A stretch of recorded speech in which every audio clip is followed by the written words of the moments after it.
Ladies and gentlemen, welcome back to another special edition of the Texas Hockey Podcast. I'm your host, Trevor Neal. I'm here with my co-host, Travis Tyler. How are you doing this evening, Travis? It's been a busy week, but I'm as good as it can be. People get us Yes. twice this week. Yes. A special second episode this week. It's a good week to be a Stars fan. Um, Special edition episode coming because of the signing of defenseman Thomas Harley is going to be a Star for a very long time, officially inking his extension last night, just after the game. It was officially announced. Uh, Thomas Harley signed 8 years at $10.587 million. So he is going to be locked Nice up round number. until. Yeah, it's one of those weird numbers that NHL players seem to love. It's like, no, I don't want 10.6. I want 10.587. But he is locked up all the way until 2034. hmm Really setting the tone. It could be a market-setting defenseman as well, but we're going to kind of talk about how that affects the Stars in the years to come, because it really seems like we've truly figured out what the core of the Dallas Stars look like for the next few years. Travis, what are your first kind of impressions of the extension, the number, the term? What's the first gauge of it?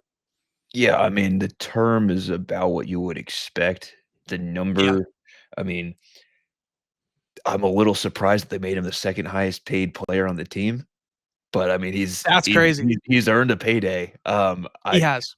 I would have thought, we were talking off the air. I would have thought the Robertson extension would come first Yeah, because you're expecting to have to pay him some kind of similar number as that. yeah, So, Miko Renton is the only one making more per year than Thomas Harley once this deal starts.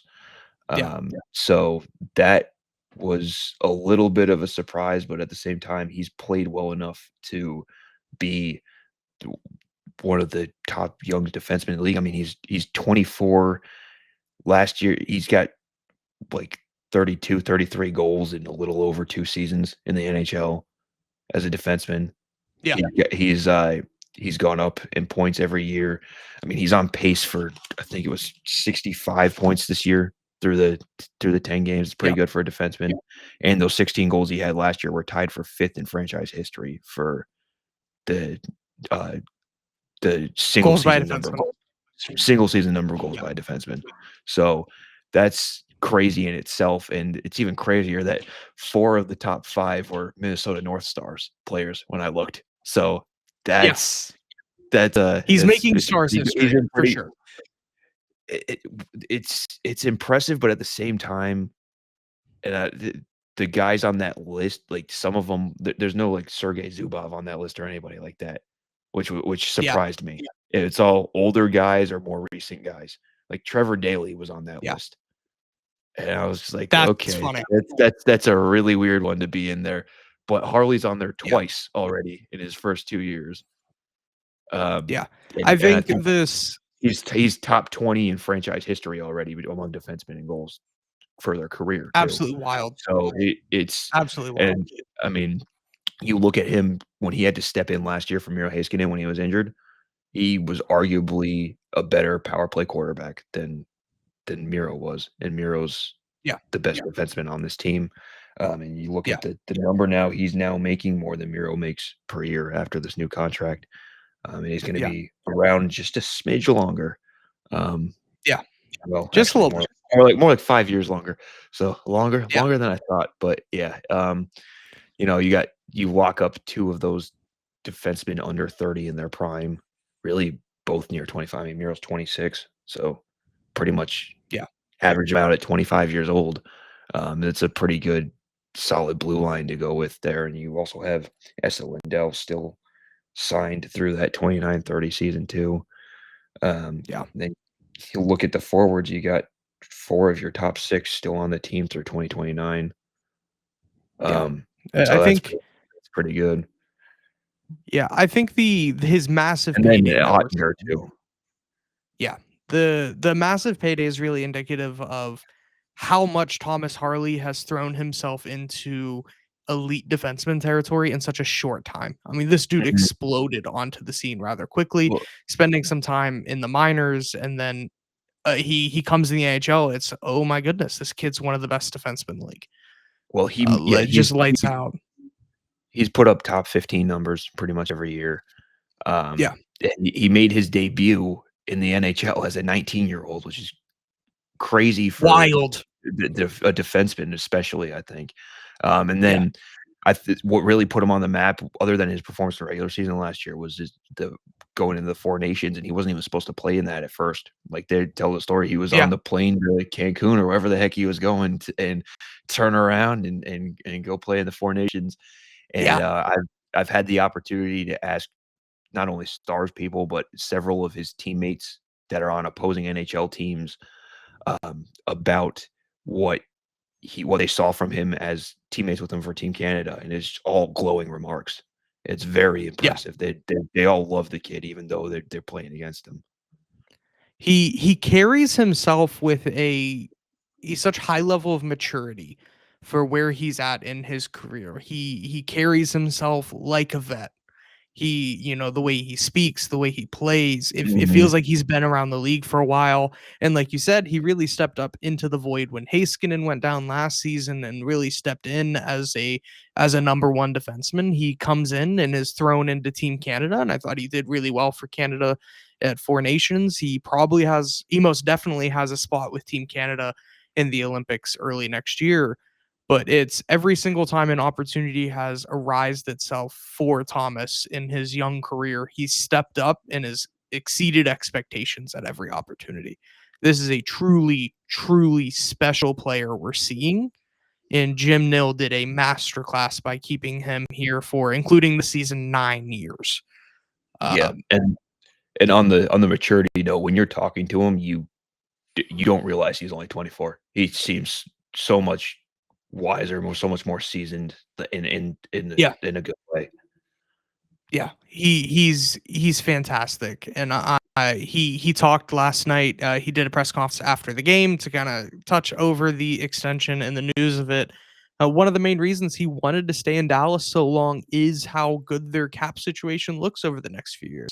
Our core is locked up for years to come, and he really wanted to cement himself as part of that going forward. Like I said, including this season, 9 years. That's a Yeah, long time for a 24-year-old, and he seems excited to be here as long as he is. yeah, Um, yeah, that's a I'm great so sign excited. too, yeah. Yeah, and honestly, I think this contract is going to age like wine. I think in 5, 6 years we're going to be going. This is a bargain deal for the way that the cap Mhm. is skyrocketing. Jim Nill did a really good job for locking up as long as he did with this cap skyrocketing. You're seeing more players sign these shorter term deals to get towards the higher cap and make more money. And Jim Nill kept him at I don't want to call it quite team friendly number, but as the contract ages, it's going to be a very team friendly number. Yeah, I think three, yeah, 4 years from now, this is a 13, $14 million defenseman easily, I think. And the fact to get him at just a hair under 11 or closer to 10 and a half. Um, a masterclass by Jim Nill, and it's the reason that he's won 3 straight GM of the Year awards now it's been, just a yeah, generational run of management, and yeah, looking at deals like Harley shows why. yeah, He's and got a great reputation for a reason. I told you off the air that it's no surprise to me, given that Jim Nill's able to maneuver the cap like this, given how much Detroit struggled with the cap once he left, with how much those guys Yeah, struggled finding guys to stay under the cap and to actual valuable deals. So, yeah. yeah, it was He no surprise there. is easily the best, I believe, and I would love to hear people argue against this, the best drafting GM in the league. His ability to find steals no matter where he's at in the draft, and then he shows us with this Harley extension that, oh, he can keep them long term for good numbers as Yeah, well. yeah, It's hard to pinpoint a fault with Jim Nill at the yeah, moment. yeah, He's on just such a run.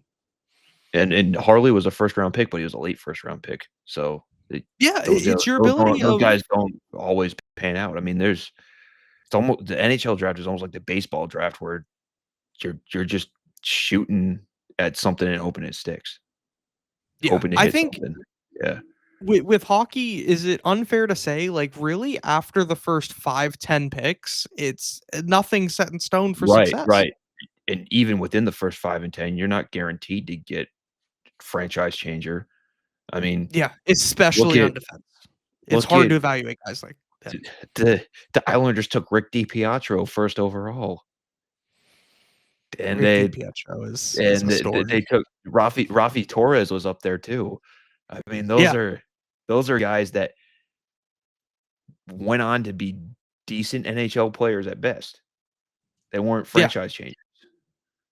No, and would you say that Thomas Harley is a franchise changing defenseman?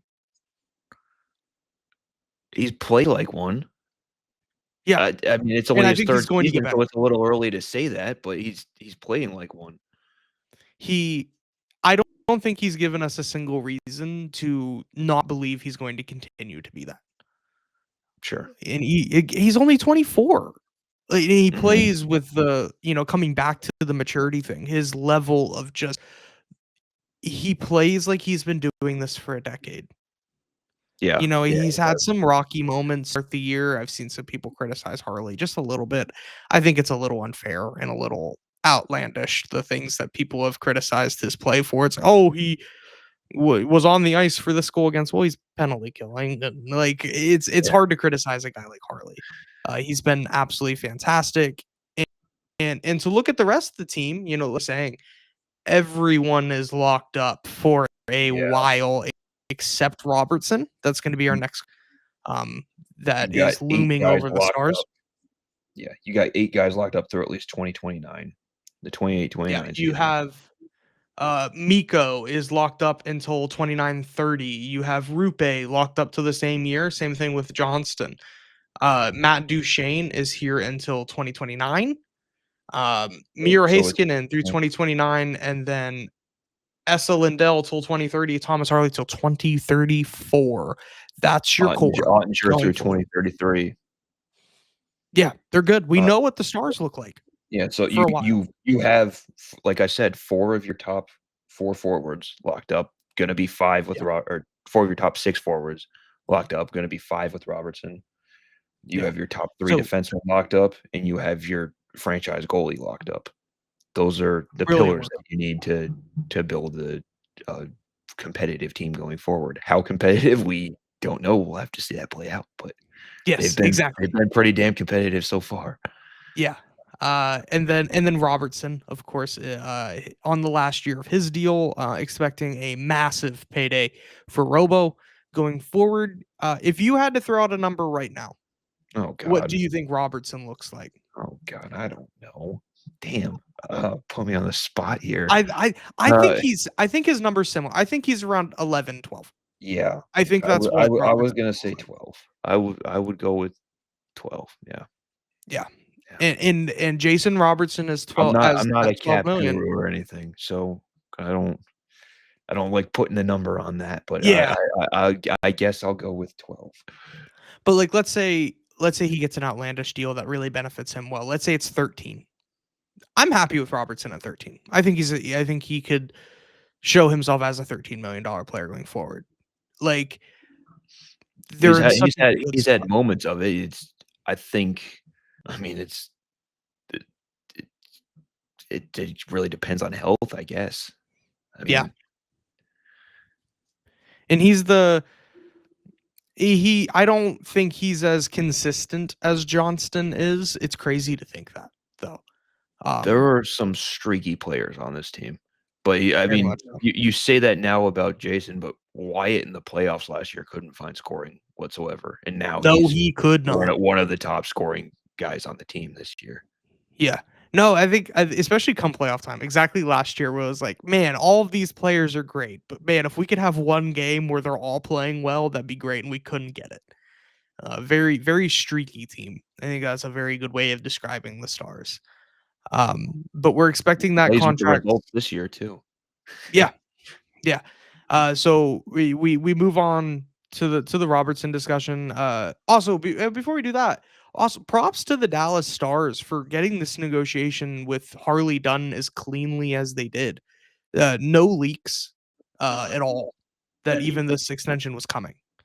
Yeah. very much kept it under wraps. I think you said before we went on air, you don't expect Robertson to be as squeaky clean as this one, Well, just 'cause more eyes on everybody's him. watching Robertson now. He's the one player you have to sign. He's the guy that was in trade rumors all offseason. Yeah, He's the one core piece that doesn't have a contract right now, so everybody's gonna be pounding down the door, ear to the ground, whatever you wanna call it. yeah. No, 100%. Yeah. And, I think he probably gets done during the season as well. I don't think Nil is the guy I to think let you that. have to. I think you can't let that go into the offseason, in my opinion. Yeah, because his number is gonna skyrocket if you do. Mhm. Well, you're also gonna And get more bidders in there, yeah, not and you're not gonna be able to trade him at that point. You're just gonna have to go to war with the negotiations, yeah. for a new contract. No, but the way it's shaping up and the way that the money's looking long term, we discussed, even on this show, the possibility of trading Robertson. I remember even saying that it might be beneficial. I really don't think they need to. I think they're gonna be able to keep this team together the way that they are. I You also were no kind of longer think that's beneficial because he's been one of their best forwards. yes, he proved me very much wrong. Yeah, yeah. He's been great. Then, I saw your point of the because he was kinda slipping a little bit, Yeah, but he's like, he he's hasn't right back to what we yeah, expected from Jason yeah, Robertson. he hasn't been as good as Miko or Wyatt, but he's been right there, pretty much the next guy.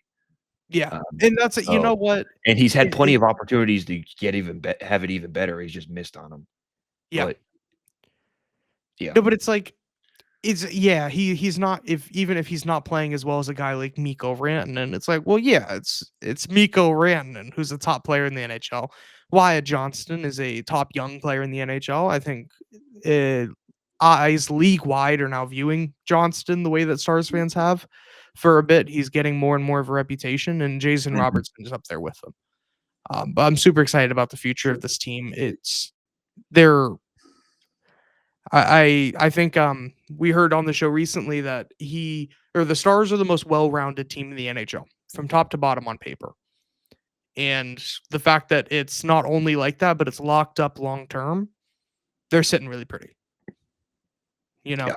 unfortunately, like we said on yesterday's episode, unfortunately, the it doesn't really matter that much until they win. Mhm. But they give themselves a much longer window with the way that they're signing these Yeah. players that they're in the position to win for years to come. I mean, that's essentially the point of sports, right? You wanna win. And Yeah, so, it thing you can have the top recruiting class, you can sign all these people, it doesn't matter unless you win games. doesn't matter if you fall short. And they look man, it's just like just get it done and they're right there. I think they've assembled a team that's definitely good enough to do it and made the money work. So bravo to them. Um uh spin it back to Harley real quick. There's a really funny quote that kind of made its rounds. Uh, and he was asked, "What are you going to do to celebrate this evening, inking a 8-year, $10.5 million contract?" And he went home and he had a DiGiorno and went to bed. Yep. Could you imagine, Man of the people. man He's of the just like exact one of us. man of the people? Like one of us and making a shitload more money. Yeah, yeah. Now, let's say that you signed a massive extension that is going to set up your family for generations. What are you doing to celebrate? I'm curious. What meal are you eating when you get home that night? What are you doing to kick it back? I mean, I might have to splurge for some actual, like, delivery pizza instead of the instead of Yeah. the DiGiorno. Um, Yeah, I that's a get good paid enough. question. I haven't Someone thought else I is gonna mean, make my pizza there tonight. would be a lot of ice cream involved, I'll tell you that. Yeah. I don't know. I don't have a good answer off the top of my head, unfortunately, but there would be a lot of ice cream involved, probably some chicken wings or some sandwiches or something. I don't know. Yeah, I was thinking, Or a very fancy steak dinner. That ooh. that's Yeah, I'm thinking maybe, get some good chicken wings. I'm not gonna make them. I'm gonna get them Door Dashed because we're I'm sticking to big the in theme right, of right, right, that's what I'm saying. You got money to spend. I'm big into the spicy food, so that's very much where my brain goes, yeah, good is chicken wings, and you know something what? like I wasn't even thinking it. A steak dinner. have a nice little fillet or a a ribeye or Oh, something to little. celebrate You're making not getting any generational. little steak with that, come on. Oh, that's true, That's that's true. Yeah, I'm another I'm really I'm funny. getting the biggest steak I can find, I'm getting all the sides, Yeah, I'm having a night. I'm paying extra to get the onions caramelized on top of the steak. I'm having a good night. I'm ordering a cocktail, I'm getting an appetizer, we're chilling. Tyler Sagan said in I'm his. ordering the entire dessert menu. Oh, yeah, we're That's sampling where we're everything that going. night. Yeah. Um, Sagan said as well that he's a little bit relieved that Harley's probably gonna be picking up the tab on the road trip to Florida over the weekend, so, unfortunately, a little bit of his money's gonna disappear while in Florida, but if you're gonna be anywhere to after signing that type of money, Florida's a good state to be in. Florida's a good place, they're gonna have a good time while they're there to celebrate a little bit, um, as well as, I Harley would think said. Miami's a little better than Tampa. Oh, The yeah, they're second gonna have a stop's gonna be a blast in little better Miami. than the first stop. Yeah. I love to see, and it really showed post game how happy the rest of the guys are for this extension. Mhm. Well, You know, and Sagan's. that goes along with what he was saying in the press conference about the culture is a big reason he signed here. He likes what they're Yes. building here, he likes that the guys are around here, and likes the vibe of the locker room and the way the guys treat each other, and he said it was a culture of respect, which you don't hear a lot of in sports in general. Yeah. That So, I honestly, of all the ways to describe a locker room in pro sports, a locker room of respect is probably one of the highest compliments you can get. yeah. Truly. And apparently the locker room kinda knew the extension was coming before the game against Mhm. Washington. Harley said, "Pardon my French," but they gave him a little bit of shit, and he was a little red-faced in the locker room before the game. So he's super excited, and the fan or the players are so excited to have him Yeah. there, and he really does seem like a great guy that they all love. Yeah, and I mean, when Sagan said he turned a little red, I could see that 'cause he's one of the like, he's a good guy, but one of the quieter guys when you talk to him, Oh, so yeah. is, but yeah, well deserved for sure. Yeah. Last night was my first time in a Thomas Harley presser, and I think I looked at you after you left the room, and I went, "Thomas is a bit of a quieter guy, isn't he?" Like, very, very Yeah, quiet, reserved, yeah, so. he doesn't I've had more, like, individual interviews and interaction with him than the, like, amount of times that he's in one of the pressers. Yeah. It's usually a scrum or something like that. He doesn't he doesn't do a presser himself very often, No, if he. ever, yeah. He was out there for a lot of the, um, Western Conference Finals stuff last year, Yeah. and there was a time where somebody asked him a question, and it was nothing against him, but the way he answered, we all looked at each other and we're like, "Oh, he's tired of talking to the media right now." Oh, yeah. And he's like He is. and I was like and we're just like, "But we can't blame him because he's been trotted out there every day like a show pony." Like, it's Yeah. There's a kind of a common joke amongst NHL players that it feels like none of them want to be famous, and I think Thomas Harley is a perfect example of, "I don't really wanna be in the NHL, I just wanna play hockey professionally," but he just wants to get on the ice and get off, and. unfortunately, he's really good at his job, and he says some things that people love to hear. Yeah. So, Yeah, he's also the one that unfortunately got quoted during the offseason saying that hockey players like to, um, get everything explained to them because they're stupid. That what was a not good quote. that that What a was good quote. that was not I having stood right there as he was saying it, that was not what he was saying, Yeah, by the way. It was full on sarcasm, but it got carried so far out of the yeah, way by all the media outlets that picked up on but it, but at least he made a sarcastic comment with a sense of humor because that's yeah, so hard to get out of NHL players. yeah. The fact that he felt comfortable enough to throw a little joke, throw a little bone, did the media run with it in a way that was a little misleading for sure. National media did. Local media all on local media were all there and understood. Yeah, It was yeah. But the quote of "I don't blame national media for running with it" when an NHL player says, "Yeah, we need things explained to us. We're a bit stupid." It is a funny quote, and it's even from both points of view, from the points of view of the national media who didn't quite understand the context and the tone of what he was saying. Great quote still. From the Mhm. local media who kind of understood, he's very much trying to make a joke. Great quote as well. Like it landed really well. I think it made Well, Harley a little bit more likable. he's always been likable, I think, Oh but yeah. yeah, the you're saying it didn't quite it landed for the local media, for sure. Yes. It Yeah. 100% landed, so, I don't and think you could find you could tell he knew it was a good one too after he put it yeah. out there, so I don't think you could find a person who works around the Dallas Stars that doesn't love this guy. He's great. I'd say that's accurate, yeah. Yeah. But we're super excited for the future of the Stars locked up long term. Travis, before we kind of wrap today's episode up, did we have anything else we want to go over tonight? I don't think so. I mean, we Yeah, got contract all wrapped up, a little yeah, extra Texas hockey pod, yeah. and, I mean, there's a lawsuit going on, but I don't really wanna get into that right now. Lawsuit. We're gonna eventually. I'll touch on that real quick I briefly. haven't read enough to get caught up to speed on what's going Yeah, on in that, so we will do probably an extended conversation about the lawsuits between the Mavericks and Stars. I want to do it justice though and be right, properly because like, yeah, even if we I talked about don't it feel prepared yesterday, for that conversation right now, to be yeah, honest. even if we talked about it yesterday, the Stars countersued this morning. So the Yeah, story completely changed in the last day. We want to be informed yeah, and it deliver that to y'all it could very properly. well change by the time this episode's published. It probably will. It probably will. But to briefly sum it up, there is a lot of tension between the Mavericks and Stars right now. They're not speaking to each other other than through attorneys. There's lawsuits and probably some new arenas in the near future. It's seeming more and more Imagine if likely. you're only speaking to your roommate through a lawsuit, through attorneys. Yes, that you know what? That's That is a weird. great analogy. You're living with someone and you only talk to each other through a mediator is what's happening with the Mavericks and Stars. And you're also suing each other at the same time. Your neighbor always has to be the buffer on your couch. Yes, that is what's going on at the American Airlines Center.